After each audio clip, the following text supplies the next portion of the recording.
When I was about 16, not long after I got my driver's license, my friends and I decided we would take a little drive up the road in our hometown, known as the Spiral Highway. I lived in a valley, and the Spiral Highway was a very steep and windy two-lane road that climbed out of the valley.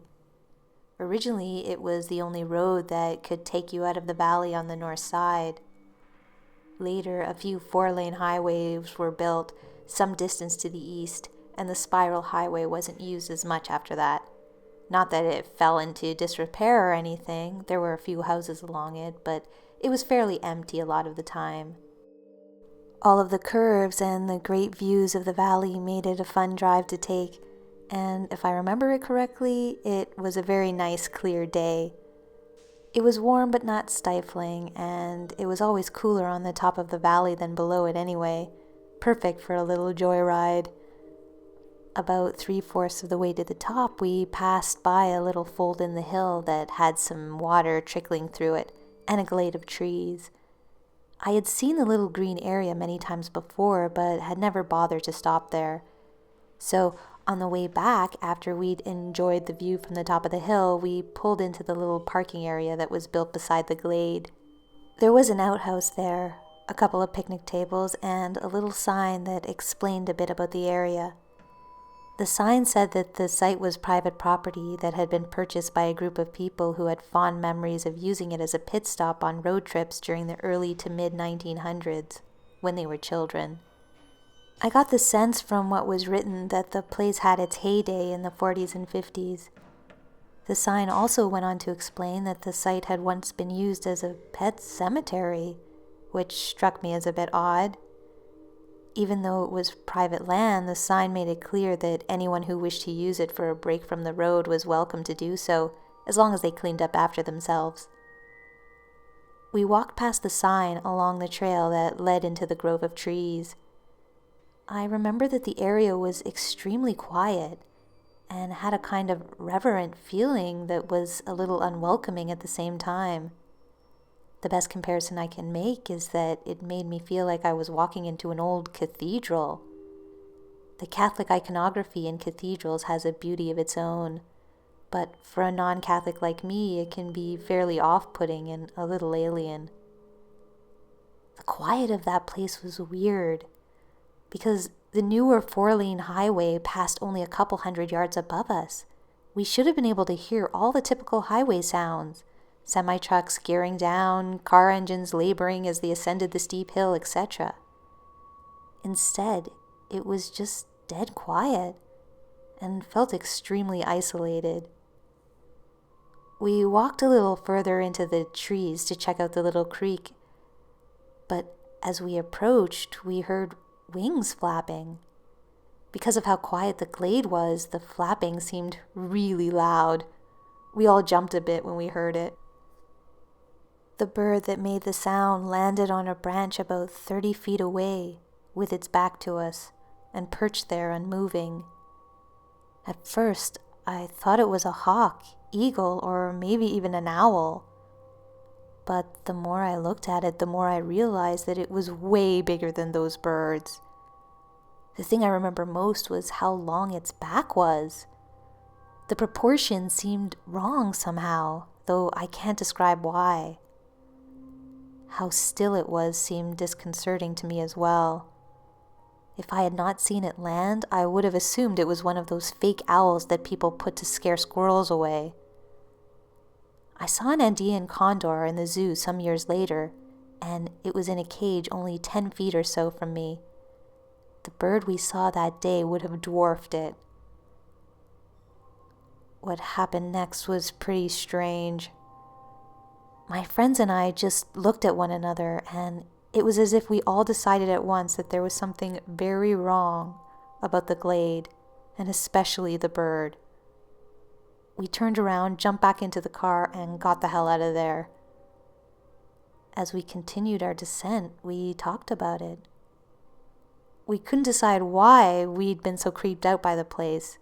It seemed like an odd thing for a bunch of 16-year-old tough guys to get spooked by. To this day, I have never gone back there. The whole place just seemed off to me. I know it's hard to describe such a feeling, but if you've ever experienced it, you know exactly what I'm talking about. I don't know if the feeling we got was the result of some kind of nature spirit or not, but there was a definite sense that the glade of trees was reserved, set aside for something, and despite the side's reassurances, not available for just anyone.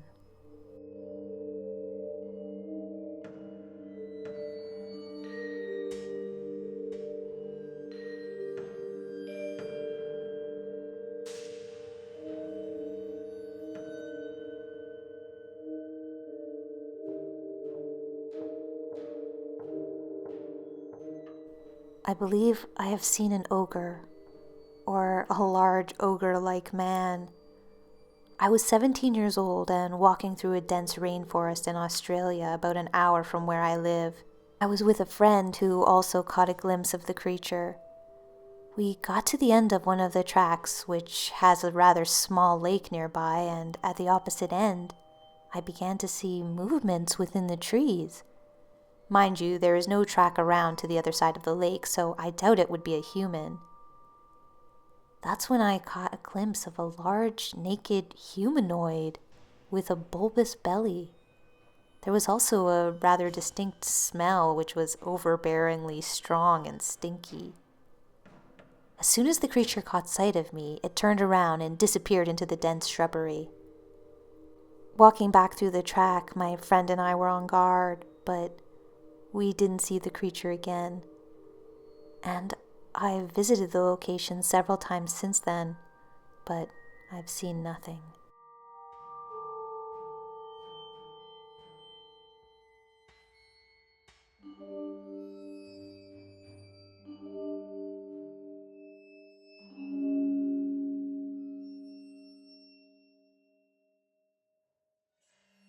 One late summer night, I think this was back in 2001, my friend was staying the night at my house and we went out for a walk.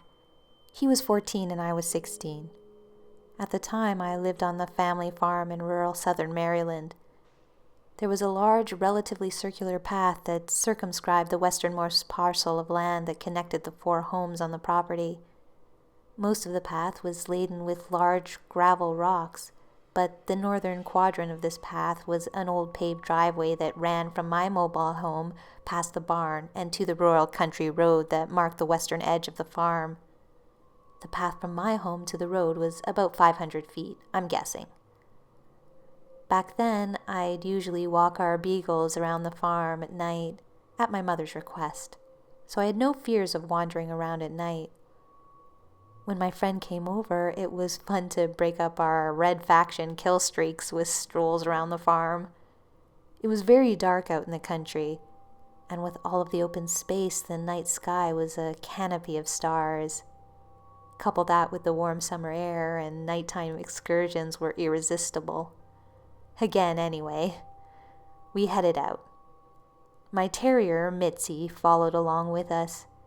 She was always at my heels and didn't need a leash like the beagles did.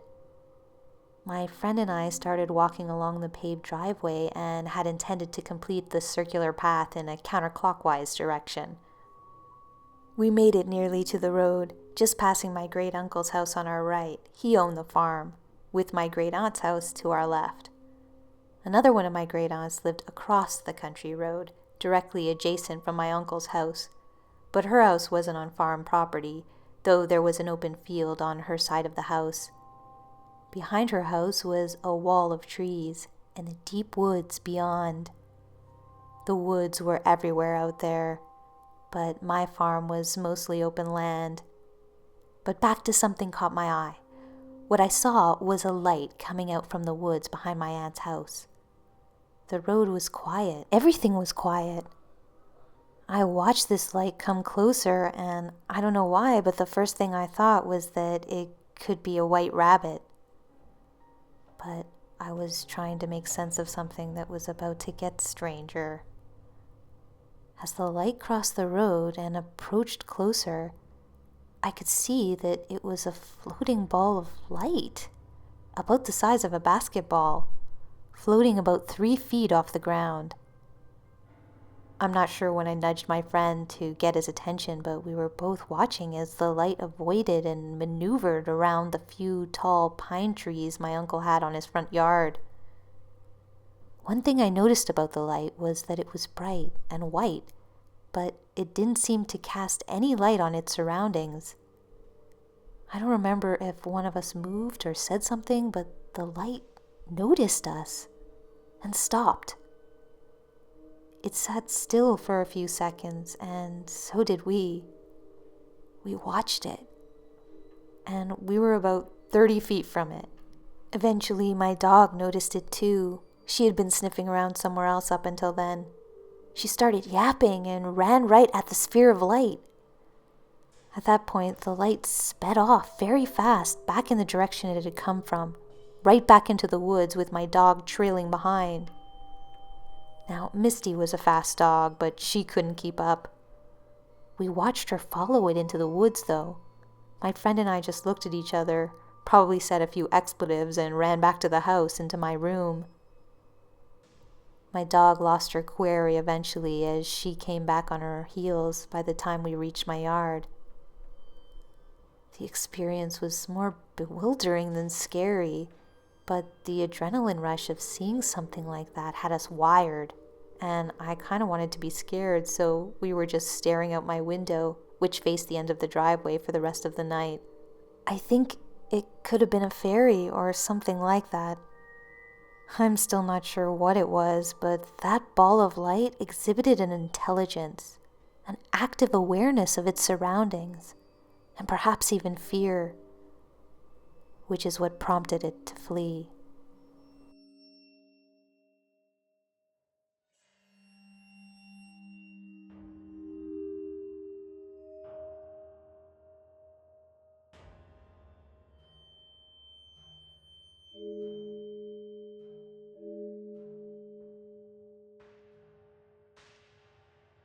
After a tryst with a lovely gal in Corsica, Texas one night, as I was driving back to my apartment in Waco, I almost ran over what I can only describe as some kind of goblin or demon. Anyone who's seen this stretch of road between those two towns knows that it can be pretty empty in spots. There were no lights, no houses. I was the only person on the road, and it was late. The thing came into view in the center of the road, right on the line, and I missed it by maybe a couple of inches. It had shiny, leathery-looking skin, maybe even scaly, and the face was kind of dog-like. It stood on two legs, about 2 to 3 feet tall, had a short, stubby tail with spines on it. It was the weirdest thing I've ever seen, and I hope to never see it again.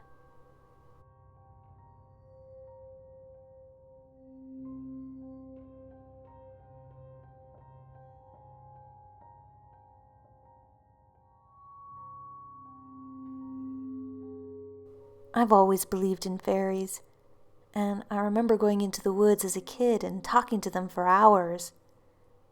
Even today, I sense them from time to time, and I've had enough run-ins to give me reason to believe that they want to lure me away. The first encounter I remember having was when I was in kindergarten on a play date after school with my friend. I'll call her Amy. Amy's mom took us to a park near their house, which is essentially a huge wooded area with a river and a playground in the clearing. But the woods were far more interesting to us. Fun fact, they filmed forest scenes from the X-Files there. Amy and I were at the playground with her mom and a little brother, but we sauntered off to the edge of the forest together because we were too big to play on the playground. Her mom had an eye on us, but let us do our own thing. When we got into the woods, Amy pointed out something in the huckleberry bushes and asked, "Do you see them?" At first, I didn't know what she was talking about, but then I realized there were shiny little people, about 5 inches tall, fluttering around. As soon as we acknowledged them, they acknowledged us and they started playing with us. From what I recall, they were mostly showing off their wings and trying to impress us. Needless to say, it worked. There's nothing a pair of 6-year-old girls love more than shiny fairies. I don't remember hearing their voices, but for some reason I remember them telling us that we had to follow them and trust them, because there was an unseelie fairy in the woods who would try to get us. The entire interaction was only a few minutes, but next thing we knew, Amy's mother came to find us, saying it was time to take me home. This was weird because I wasn't due back until 5, and this all had begun just after 3, and it only felt like a couple minutes had passed. For years after this, I believed in fairies, but sort of forgot why, and I thought this whole memory was a dream. But then I hung out with Amy years later, and she asked if I remembered it. In hindsight, the lost time and the asking us to follow them was worrisome. I've had a couple of more mild things like this happen to me involving losing time in the woods, but I was alone for all of the rest and therefore couldn't really confirm it with anyone else. A couple of years ago, I went and saw a medium, and the first thing she told me when I sat down was that in every past life I've ever had, I've been one of them, the Fae. She told me that I needed to be careful because I was not supposed to be living as a human, and the fairies knew and might try to lure me back to them. That's really what caused me to think that maybe the weird things I've experienced were always Fae all the time. The first thing since my reading that really freaked me out was something that happened about 6 months ago. I was at uni, and I'd arrived at my Russian class a bit early, so I was sitting at the table looking at my phone. My classmates started wandering in shortly after, and we were all kind of socializing, waiting for our prof to arrive. My prof is a pure ray of sunshine, and she always greets us really excitedly. So it was weird when she walked in kind of stoically, wearing all black, and said, "I need one of you to help me with something. Come with me." I was the first to say, "Okay, I'll help." So I stood up and followed her out of the room. When I walked out the door, I literally could not see her anymore. She just completely disappeared. And I was no more than maybe 3 paces behind her. I looked up and down the hall, but after realizing she was nowhere in sight, I decided to just go back into the classroom and sit down. My friends asked what she'd needed help with, and I told them that I didn't know and that I couldn't see where she'd gone. So it couldn't have been that important. Then, within seconds, my professor walked back into the classroom. Only this time, she wasn't wearing black, and she gave us her usual enthusiastic greeting. One of my classmates asked where she'd gone and what she'd needed help with, and she responded by saying, "I just got here. I was in my other classroom and I came right here." She was so confused, and so were the rest of us. Some of my classmates just went, "Oh, spooky." And some of them were straight up terrified. And my professor just thought we were all crazy and started her lesson. I admit I don't know if it was fairy related or some other paranormal situation, but the fact that I got up and followed this entity out of the room made me think that it was. Which brings me to today. My grandfather recently passed away, so I was at his house today with my mom to box some things up for donations. The house is an old rancher and not very pretty, but the backyard is gorgeous. The lawn is full of clovers and purple dog violets, and there's a path down the center which leads to a set of descending stone steps. At the bottom, there's a creaky old wrought iron gate which opens directly onto a beach. I haven't been there in a while. Grandpa spent his last few years in and out of the hospital and assisted living. So I went down to the beach to explore a little bit. I did some normal beach things, but then I heard someone say my name. over and over. It seemed like it was coming from the garden next to the gate. So I followed the voice and tried to locate where precisely it was coming from. It was definitely saying my name, but I couldn't find the source. Every time I got close, it seemed to get further away. I tried to record it on my phone, but the playback just ended up being a weird clicking noise in the voice's place. Since this wasn't the first time something like this had happened, I knew not to think too much of it, and I eventually went back to the house. As I went up the stairs, I kept seeing tiny flashes of light out of the corner of my eye, darting around the garden.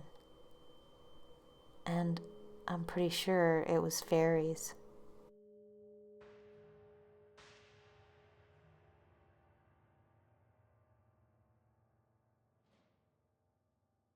Thanks for watching. The stories this time around came from Reddit, but I'm always collecting subscriber stories, so if you've got them, my email is in the description, so please send them along. To read the original stories, the links are all in the description, and thanks to all the Reddit users who gave me permission to narrate them. Special thanks, as always, goes out to my supporters on Patreon. It really means the world to have your continued support. If you like this content and you'd like to support it on Patreon, there's a link in the description, including several other support options as well. Don't forget to like, share, comment, and subscribe if you're new, and press the bell for notifications. And until next time, this has been a visit from your scary fairy godmother.